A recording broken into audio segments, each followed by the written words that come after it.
चलिए बात करते हैं एक ऐसे राजनीतिक सितारे की जो ठीक तब आसमान से गायब हो गया जब उसकी पार्टी को उसकी रोशनी की सबसे ज्यादा जरूरत थी। ये एक ऐसा राजनीतिक रहस्य है जिसके तार ना कई परतों में उलझे हुए हैं। ये कोई हाइपोथेटिकल सवाल नहीं है, बल्कि ये वो पहेली है जो भारत के सबसे चर्चित युवा नेताओं में से एक राघव चड्ढा के इर्द गिर्द बुनी गई है। आखिर वो कहाँ थे जब उनकी पार्टी सबसे बड़े संकट में थी? तो इस पूरे मामले को समझने के लिए ना हमें थोड़ा पीछे चलना होगा। बात है मार्च 2024 की, जब दिल्ली की राजनीति में एक तरह से भूचाल आया हुआ था।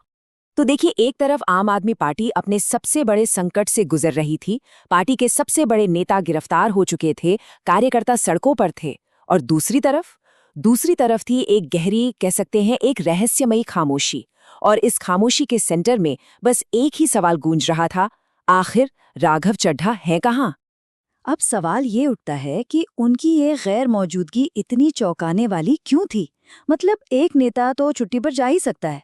बात यह है कि वो पार्टी के लिए कोई आम नेता नहीं थे, बिल्कुल नहीं।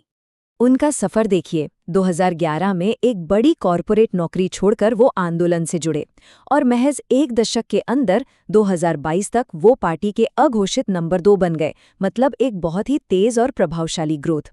वो केजरीवाल के सबसे भरोसेमंद सिपहसालार माने जाते थे। उन्हें सिर्फ भरोसेमंद ही नहीं, बल्कि केजरीवाल का सबसे धारदार हथियार माना जाता था।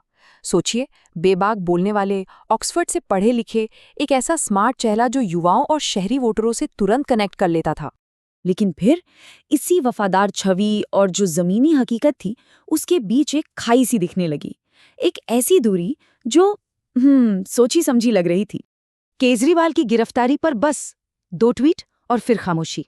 पार्टी चुनाव हारती है तो वो एक शादी में दिखते हैं। एक के बाद एक ये घटनाएं हुई। अब देखिए, 1-2 बार हो तो संयोग माना जा सकता है, लेकिन जब ऐसा बार-बार हो तो वो एक साफ पैटर्न की तरफ इशारा करता है, इसमें कोई शक नहीं। तो यहाँ पर कहानी में एक बहुत ही मजेदार मोड़ आता है। जिस वक्त वो पार्टी की पॉलिटिक्स के मंच से पूरी तरह गायब थे, ठीक उसी वक्त वो एक दूसरे मंच पर बहुत ज्यादा एक्टिव थे। अपनी पार्टी के संकट पर वो चुप थे, लेकिन उनके सोशल मीडिया पर लाखों व्यूज आ रहे थे। मतलब वो बहुत ही सावधानी से, बहुत बारीकी से अपनी एक बिल्कुल अलग राजनीतिक पहचान बना रहे थे। एक ऐसी पहचान जो पार्टी की नहीं थी, बल्कि सीधे जनता की थी। और उनकी इस स्ट्रैटेजी का एक बेहतरीन उदाहरण है ये एयरपोर्ट पर समोसे और पानी की कीमतें। ये ऐसे मुद्दे हैं जिनसे हर आम इंसान जुड़ा हुआ महसूस करता है। और सबसे बड़ी बात, इन पर कोई विवाद भी नहीं हो सकता। कोई ये नहीं कह सकता कि आप गलत बोल रहे हैं। गिग वर्कर्स की परेशानियां हों या फिर युवाओं की समस्याएं, वो इन सब मुद्दों के एक तरह से वायरल चैंपियन बन गए। लेकिन ध्यान देने वाली बात यह है कि इस पूरी कवायद में उन्होंने न तो कभी पार्टी के नेताओं का जिक्र किया, न ही अपने विरोधियों पर कोई निशाना साधा, बिल्कुल नहीं।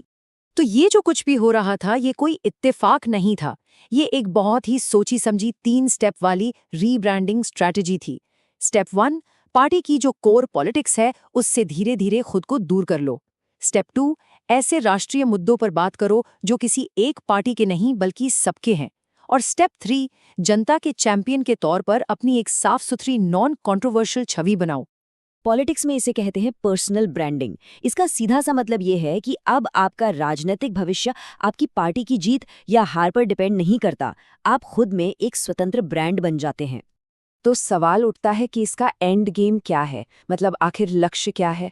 चलिए अब जरा मौजूदा स्थिति को देखते हैं और समझने की कोशिश करते हैं कि इस राजनीतिक बिसात पर अगला मोहरा कौन सा और किधर चलेगा। अब जरा इस पैटर्न पर गौर कीजिए। राघव चड्ढा खुद चुप हैं, उनकी पार्टी एएपी वो भी उन पर कुछ नहीं बोल रही है, और सबसे अजीब बात, जो मुख्य विपक्षी पार्टी है बीजेपी, वो भी उन पर कोई हमला नहीं कर रही। ये जो तीनों तरफ की खामोशी है ना, ये साफ बताती है कि पर्दे के पीछे कोई बहुत ही पेचीदा समीकरण चल रहा है। देखिए, उनका राज्यसभा का कार्यकाल मई 2028 तक है, यानी वो सुरक्षित हैं। इसका मतलब ये हुआ कि उन्हें कोई भी कदम उठाने की जल्दबाजी नहीं है।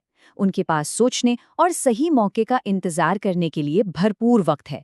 कई जानकार मानते हैं कि वो 2029 के आम चुनाव तक शायद कोई बड़ा दांव नहीं चलेंगे। तो ये पूरा मामला हमें आज की राजनीति का एक बहुत बड़ा सबक सिखाता है, और वो सबक ये है कि अब शायद पारंपरिक वफादारी से ज्यादा जरूरी हो गई है रणनीतिक पोजीशनिंग। मतलब आप कहाँ खड़े हैं ये ज्यादा मायने रखता है बजाय इसके कि आप किसके साथ खड़े हैं। तो आखिर में ये सवाल बचता है, वफादारी या पोजीशनिंग? आज के दौर के एक नेता को असल में क्या चीज परिभाषित करती है? राघव चड्ढा की ये कहानी हमें इसी सवाल पर सोचने के लिए मजबूर कर देती है कि क्या पॉलिटिक्स में सर्वाइवल और सक्सेस के नियम वाकई बदल चुके हैं? इसका जवाब शायद हमें आने वाले वक्त में ही मिलेगा।